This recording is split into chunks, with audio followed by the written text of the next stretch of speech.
जय हिंद दोस्तों। तो देखो, अभी हम लोग बात करने वाले हैं उत्पाद सिपाही भर्ती के बारे में। इस वीडियो में जानेंगे दोस्तों हम लोग how many people are fighting for a one seat, मतलब एक सीट में जो कितने बच्चे फाइट कर रहे हैं, सिलेक्शन प्रोसेस के बारे में। फाइनली दोस्तों एग्जाम्स कब तक होने की संभावना है। ठीक है, चलिए दोस्तों वीडियो स्टार्ट करते हैं। देखो दोस्तों, सबसे पहले जानते हैं हम लोग how many people are fighting, मतलब एक सीट पे कितनी फाइट हो रही है उसके ऊपर बात की जाए। ठीक है, सबसे पहले तो देखो 22 तारीख से आप लोग के फिजिकल स्टार्ट हुए थे।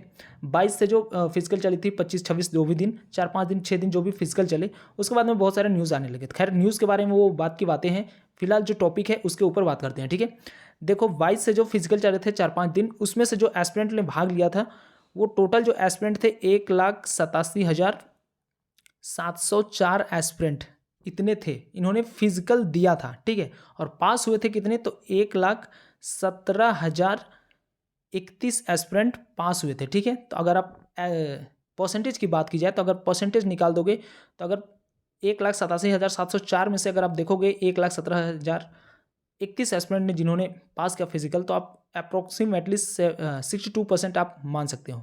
62% उतने दिन तक पास हुए थे जो 25 26 तक जो फिजिकल चली थी उस वक्त तक। ठीक है, अब आप बात करते हैं दोस्तों, जो बाद में जब बहुत सारी घटनाएं हुई उसके बाद से कुछ दिन दौड़ को ब्रेक किया गया, उसके बाद में फिर से 6 दिन आप लोग के फिजिकल चले। ठीक है, बहुत सारे सेंटर में जो फिजिकल हो रहे थे, सेंटर को इधर उधर करके जो बाद में जो 6 दिन चले, उसके बाद में जो आंकड़े थे, यहाँ से जब ये आंकड़े थे 1,87,704, उसके बाद में जो बचे हुए थे एस्पिरेंट, वे बचे हुए थे 1,14,000 बच्चे बचे हुए थे। ठीक है, 1,14,000 बच्चे अभी भी बचे हुए थे। अब मान के चलो कि देखो 1,14,000 1,14,000 को अगर आप उठा लोगे, जैसे मान के चलो कि उस वक्त तक 60% ने दिया था, तो क्या आप यहाँ पे 70% नहीं मान सकते हो? मान सकते हो। क्यों? क्योंकि दोस्तों देखो, लास्ट में जब फिजिकल जब 6 दिन चली थी उस वक्त वेदर बहुत अच्छे थे, बहुत सारे एस्पिरेंट का जिनका भी सेंटर बहुत दूर में था उन्हें सेंटर नज़दीक भी मिल गया होगा। तो अप्रोक्सीमेटली 62% मैं नहीं मान रहा हूँ, मैं 70% मानूंगा, क्योंकि दोस्तों वेदर बहुत अच्छे थे और सेंटर वगैरह चेंजेस हुए थे। तो बहुत सारे एस्पिरेंट जो थे जिनका मन अगर रहा होगा कि नहीं बहुत ज़्यादा धूप वगैरह है, नहीं जाएंगे फिजिकल करने, तो समझ लो कि वे भी एस्पिरेंट चल गए ही होंगे कि भाई मुझे फिजिकल करनी है, अब वेदर भी अच्छा है, आराम से दौड़ लूँ। तो इसलिए मैंने इसे 70% माना।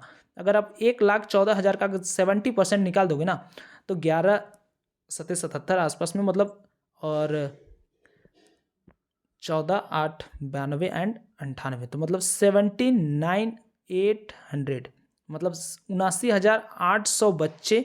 ये जो बच्चे हैं दोस्तों, ये अप्रोक्सीमेटली तो आप इसे मान सकते हो 80,000। ठीक है, 80,000 एस्पिरेंट पास हुए। कब? जब लास्ट की जो 6 दिन जो फिजिकल चले ना, उस वक्त 80,000। अब यहाँ से मानो, यहाँ पे फर्स्ट के जो एस्पिरेंट थे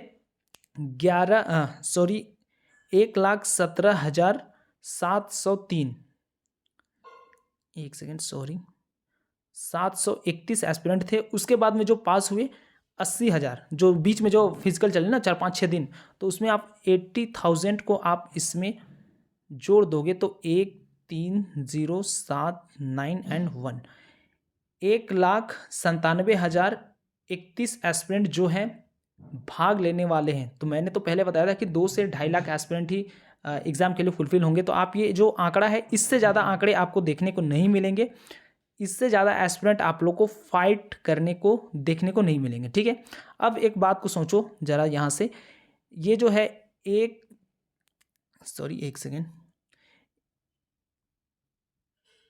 1,00,000, एक सेकेंड दोस्तों, 1,97,031 ये जो एस्पिरेंट है, इसमें से आप देखोगे तो यहाँ से निकाल दो दोस्तों 30% आप गर्ल्स की, क्योंकि आप देखोगे कि जब भी आप फिजिकल देने जा रहे होंगे 30% गर्ल्स जो भी बहन थी वो दौड़ ही रही थी, और जो 70% थे वो थे बॉयज़। ठीक है, गर्ल्स यहाँ पे 30% एंड बॉयज़ जो थे 70%। तो अब इसका 30% निकाल दोगे तो अप्रोक्सीमेटली आप लोग को देखने को मिलेंगे 59,109 आसपास में। ठीक है, और जो बॉयज़ होंगे वो आप इससे घटा दोगे तो 1,37,931। अब ये जो आंकड़ा है 59 से 60 हज़ार का आसपास में, 60 हज़ार नहीं बोल सकते, इससे ज़्यादा तो गर्ल्स की एस्पिरेंट हो ही नहीं सकती, और ना ज़्यादा बॉयज़, इससे ज़्यादा आप लोग को बॉयज़ भी देखने को नहीं मिलेंगे, ठीक है। अब यहाँ से समझो एक बात को, सीट कितने हैं, ठीक है, एक सेकेंड, हाँ, सीट की बात कर ली जाए दोस्तों। सबसे पहले मैं बात करता हूँ बॉयज़ की सीट, ठीक है। बॉयज़ की जो सीट है दोस्तों, टोटल वैकेंसी है कितनी, 583, ठीक है। उसमें से गर्ल्स की कितनी है, गर्ल्स है 30, ठीक है। यहाँ से आप घटा दोगे 5 एंड 5, 553 है बॉयज़ के लिए, गर्ल्स के लिए दोस्तों 30। अब ये एक आंकड़ा आप समझो यहाँ से बात को, कि ये बॉयज़ जो थे दोस्तों वो कितने थे, एक सेकेंड, बॉयज़ आप यहाँ से देख सकते हो, देखो 1,37,931, ठीक है। बॉयज़ जो थे 1,37,931 बॉयज़ हैं। इस पे आप 553 को डिवाइड कर दोगे तो आपकी जो पर सीट कंपटीशन आएंगे वो आएंगे अप्रोक्सीमेटली 249 या फिर 250 अप्रोक्स, इससे ज़्यादा, मतलब एक सीट पे कंपटीशन आपको देखने को मिल रहे हैं 250 बॉयज़ के लिए, ठीक है, 250, इससे ज़्यादा कंपटीशन नहीं है। बाकी अब यहाँ पे एक जो आंकड़े होंगे ये थोड़े से चौंकाने वाले होंगे। जो गर्ल्स की जो भी बहन थी, जो भी बहनों ने आप लोगों ने फिजिकल दिया है, आप लोग की सीट है 30, ठीक है, और जो एस्पिरेंट थे वो कितने हैं, तो 59109, इससे ज़्यादा एस्पिरेंट नहीं है गर्ल्स के। अब यहाँ पे आप इससे 30 का डिवाइड कर दोगे तो पर सीट कंपटीशन आपको निकल के आएंगे 1970 अप्रोक्स, 1970। तो आप देख सकते हो एक सीट पे कंपटीशन आपको देखने को मिलने जा रहा है, जो भी बहन है 1970, इससे ज़्यादा आंकड़े आपको ना, हाँ, इससे कम हो सकते हैं लेकिन इससे ज़्यादा नहीं जाएंगे। लेकिन अब कम भी होंगे तो ज़्यादा से ज़्यादा ये जो है ना 1900 से आप 1800 ही मान सकते हो। फिर भी 1801 सीट पे कंपटीशन आप लोग को देखने को मिलेंगे, जो भी बहन है आप लोग उनके लिए। तो आप लोग देख लो कि कंपटीशन कितना टफ होने जा रहा है, जो भी बहन है उत्पाद सिपाही में उनके लिए, ठीक है। अब बात करते हैं दोस्तों थोड़ा सा कि सिलेक्शन प्रोसेस के बारे में, ठीक है। सिलेक्शन प्रोसेस देखो दोस्तों, भीड़ तो आप लोग को जो है वो देखने को मिलेंगे ही, बॉयज़ में भी गर्ल्स में भी। गर्ल्स में सीट कम है चूँकि, इसलिए फाइटिंग थोड़ी सी ज़्यादा होगी। बहुत सारे एस्पिरेंट, बहुत सारे जो आप वीडियो में देख रहे हो ना कि कितनी मुश्किल से जो भी बहन थी उन्होंने अपनी फिजिकल दिए हैं, तो वो देखने में अच्छे लग सकते हैं भले, लेकिन हकीकत से आप लोग को रूबरू होना पड़ेगा, आपको माइंड में सेट करनी पड़ेगी। वो चेहरे, वो वीडियोस अलग हैं, लेकिन आपको सिलेक्शन चाहिए तो वो सारी चीज़ें आपको भूलनी पड़ेगी और एक सीट के लिए फ़ाइट करनी पड़ेगी। पर सीट 1800 से मान के चलो आप 1800 में जो भी बहन है वो आप लोग फाइट करोगे, तो एक एक सीट बहुत इंपॉर्टेंट है, ठीक है। अब बात करते हैं दोस्तों सिलेक्शन प्रोसेस। देखो पोस्ट मैंने बता दिया कि ध्यान से देखो पोस्ट कितने हैं। जो भी यूआर कैटेगरी है 237 पोस्ट है, इसमें ध्यान रखना 148 पोस्ट जो भी आदिम जनजाति हैं उनके लिए ही रखी गई है, ठीक है। गर्ल्स के लिए आप देख सकते हो 30 पोस्ट हैं। बाकी जो कैटेगरी वाइज पोस्ट है वो इसमें डिक्लेयर की हुई है, आप चाहो तो स्क्रीनशॉट लेके देख सकते हो, ठीक है। उसके बाद में यहाँ पे देखो आपको जो भी एस्पिरेंट, जो भी भाई बहुत सारे पूछते थे कि मैं मेरा चेस्ट इतना था और मैं क्या फेल हूँ, तो आप देख लो ये चेस्ट वगैरह, ये इसके लिए आपको हाइट जो है वो दी हुई है कि जो हाइट और चेस्ट कितनी चाहिए, ठीक है। तो घबराना नहीं, जो अभी आप लोग के जो मेज़र हुए ना हाइट, वो मेजर बस लिखी हुई है, मेंशन की हुई है, वो चीज़ें आप लोग को आगे देखने को नहीं मिलेंगे। जब आपकी मेडिकल होगी ना उस वक्त आप लोग की फिर से हाइट, उसी वक्त हाइट और जो चेस्ट होंगे ना वो मेज़र किए जाएंगे। तो मैं यहाँ पे दिखाने का कोशिश ये कर रहा हूँ कि जो एस्पिरेंट हैं जिनकी हाइट चाहे चेस्ट जितने भी वहाँ पे लिखे हुए हैं, चाहे जिनके इनके अनुसार जो यहाँ पे नोटिफिकेशन में दिया हुआ है ना, इनके अनुसार अगर कम है तो आप उस वक्त तक मे भी अपने जो चेस्ट वगैरह वो एक्सटेंड कर सकते हो, ठीक है। गर्ल्स के लिए कोई चेस्ट वगैरह एक्सटेंड करने की ज़रूरत नहीं है। जो भी बॉयज़ हैं उनके लिए मैं ये शॉर्ट में डाला हुआ हूँ, ठीक है, स्क्रीनशॉट लेकर देख सकते हो, ठीक है। बात करें दोस्तों सिलेक्शन प्रोसेस की, तो परीक्षा का स्वरूप आप देख सकते हो 3 चरण में होगा। पहले आपकी शारीरिक जो कि खत्म हो चुकी, लिखित परीक्षा अब होने जा रहे हैं, उसके बाद में चिकित्सा जांच परीक्षा मतलब मेडिकल होंगे, ठीक है। इसके बाद तो अब सिलेक्शन की बात कर लें पहले, उसके बाद में लिखित परीक्षा की बात करी जाएगी, ठीक है। सिलेक्शन प्रोसेस देखो दोस्तों, फर्स्ट में आपके पेपर जो होंगे भाषा ज्ञान के पेपर होंगे, ठीक है, हिंदी और अंग्रेजी। इसमें पैसेज वगैरह आप लोग को देखने को मिलेंगे। 30% आप लोग को लाने हैं, 120 मार्क्स के आप लोग के एग्जाम होंगे, 30% आप निकाल दोगे, 12 का 30% 36 होता है, 36 मार्क्स आपको लाने। ये सिर्फ क्वालिफाइंग नेचर का होगा, इसमें आपके कोई भी मार्क्स जुड़ेंगे नहीं। और ध्यान रखना, जब तक पेपर 1 में अगर आप 30% नहीं लाते हो ना, तो पेपर 2 एंड पेपर 3 ये आपके काउंट भी नहीं होंगे। इस बात को भी ध्यान रखना। मतलब ऐसे नहीं कि इसके जो क्वालिफाइंग नेचर के हैं तो मैं इसे बस ऐसे ही करके आऊँ, नहीं मेरे भाई, 36 मार्क्स आपके नहीं आएंगे तो वो जो 2 पेपर दिए हो ना वो आपके काउंट भी नहीं होंगे। तो इसको भी आप माइंड में सेट कर सकते हो, सेट करते रखना, ठीक है। अब जो होंगे 2 और पेपर 3, इन्हीं से आप लोग की मेरिट बनेगी। जो पेपर 2 है वो आपके भाषा ज्ञान के पेपर होंगे, जो आपने लैंग्वेज अपने अकॉर्डिंग आप लोगों ने लिए होंगे, फिर चाहे खोटा, नागपुरी, इंग्लिश, हिंदी जो भी लिया है, तो उसमें आप देख सकते हो ये होंगे सेकेंड पेपर। थर्ड में जो पेपर होगी वो थर्ड पेपर होंगे दोस्तों, आप ये देख सकते हो 120 मार्क्स के होंगे, और पेपर 2 जो होगा वो 100 का ही होगा। तो जो सिलेक्शन प्रोसेस की बात है, मैं ऐसे बोल सकता हूँ कि जैसे लाइक आपने ये जो लैंग्वेज पेपर लिया है ना, 100 मार्क्स के आपके एग्ज़ाम है, तो आपको इसमें कम से कम आपको 85 टू 90 आपको करने पड़ेंगे। 85 टू 90 मैं बोल रहा हूँ, इसे आप ध्यान रखना, 85 टू 90 आपको करने पड़ेंगे अगर सिलेक्शन चाहिए तो, ठीक है। क्यों ऐसा बोल रहा हूँ, क्योंकि कंपटीशन का जो कट ऑफ रहेगा ना वो बहुत हाई जाने वाला है। हाई तो जाएगी ही जाएगी, इसमें कोई शक नहीं है, क्योंकि दोस्तों बहुत दिनों बाद एक तो वैकेंसी ऐसे आई है और एग्ज़ाम होगा। तो आप एक बात को सोचो जरा, कुछ दिन पहले एक भाई की शहादत हुई थी।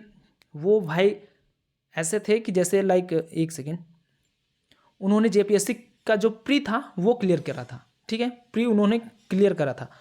तो आप ये मान सकते हो कि वैसे एस्पिरेंट भी यहाँ पे भाग ले रहे हैं जिन्होंने जेपीएससी की प्री क्लियर कर ली। क्या आपको लगता है कि अगर उन भाई का अगर हो जाता, फिजिकल क्लियर हो जाते, तो क्या वो एग्जामिनेशन में छटते?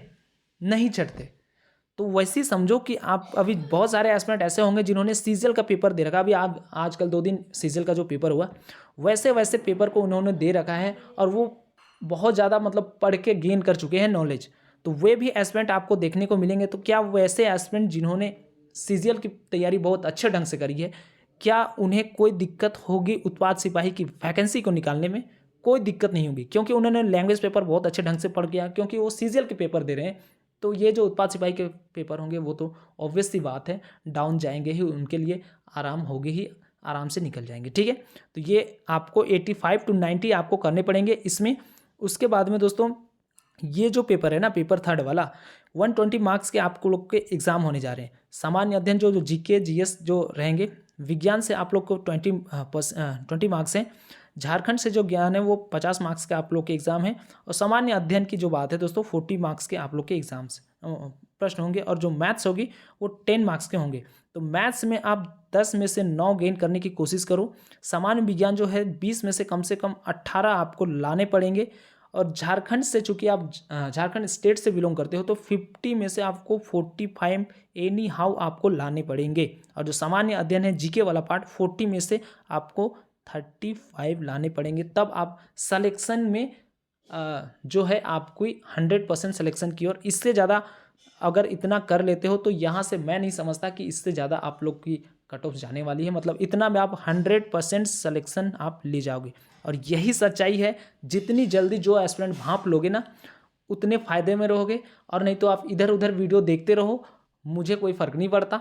लेकिन भाई मेरे, जितनी जल्दी आप इसे भांप लोगे, और जो सिलेबस है ये भी तो मैंने बता ही दिया, अभी तो स्क्रीनशॉट लेके देख सकते हो। सिलेबस अच्छे तरीके से मैंने टेलीग्राम चैनल पर डाल भी रखी है, आप उसे भी देख सकते हो, ठीक है। तो वो जाके कवर करने की कोशिश करो। अब रहा बात दोस्तों कि आप लोगों के एग्ज़ाम्स कब होंगे, मेन है दोस्तों एग्ज़ाम्स। अब तो फिजिकल हो गया, बहुत सारे एस्पिरेंट थे जो पहले फिजिकल बोलते थे, भाई अब एग्ज़ाम बोल रहे हो। ध्यान रखना, जैसे सीजीएल का जो पेपर हुआ ना, सीजीएल का जो पेपर, आप एक सेकेंड एक बात को समझो, सीजीएल में जो एस्पिरेंट थे वो अप्रोक्सीमेटली 5 लाख्स, ठीक है, 5 लाख्स एस्पिरेंट थे। उनकी पेपर कितने दिन में कंप्लीट हुई? 2 दिन में। और आप लोग कितने हो? 2 लाख ओनली, 2 लाख्स ओनली हो।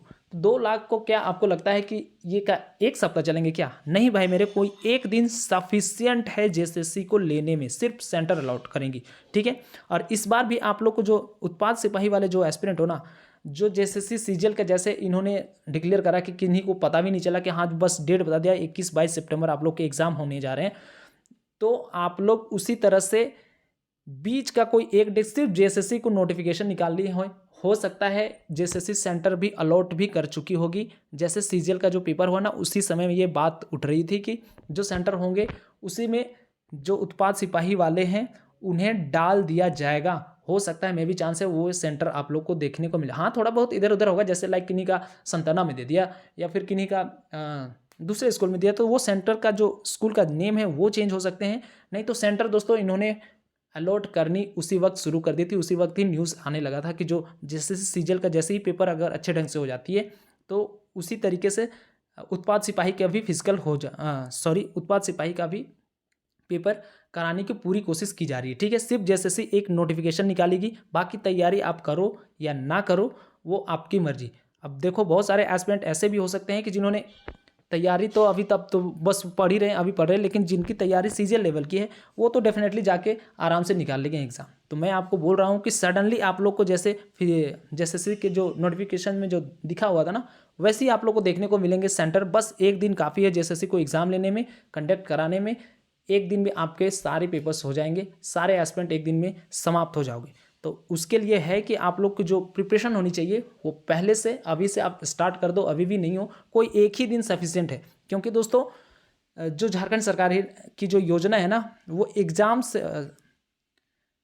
आपको जो चुनाव होने जा रहे हैं ना, उससे पहले ज्वाइनिंग देने की योजना बना रही है भाई। ये सच्चाई है, मानो इसे, योजना बना रही है आप लोग को ज्वाइनिंग देने की। तो आप ज्वाइनिंग लेने के लिए तैयार रहो, और ज्वाइनिंग तभी मिलेगी जब आप पढ़ाई करोगे। ठीक है, तो जो भी बातें मैंने बताई समझ में आई होगी, वीडियो पसंद आया होगा तो चैनल को लाइक सब्सक्राइब जरूर करना, और दोस्तों के साथ में शेयर जरूर करना। और जो भी सिलेबस है उसके ऊपर जरूर फोकस करें, पढ़ाई करते रहें। सडनली आपको सिर्फ देखने को मिलेंगे तो एग्ज़ाम के सेंटर। ठीक है, तो जो भी चीज़ें मैंने बताई दोस्तों समझ में आई होगा। अगर कोई डाउट्स बचा होगा फिर भी आप कमेंट सेक्शन में जरूर बताना। मिलेंगे नेक्स्ट वीडियो में, तब तक के लिए जय हिंद, जय भारत।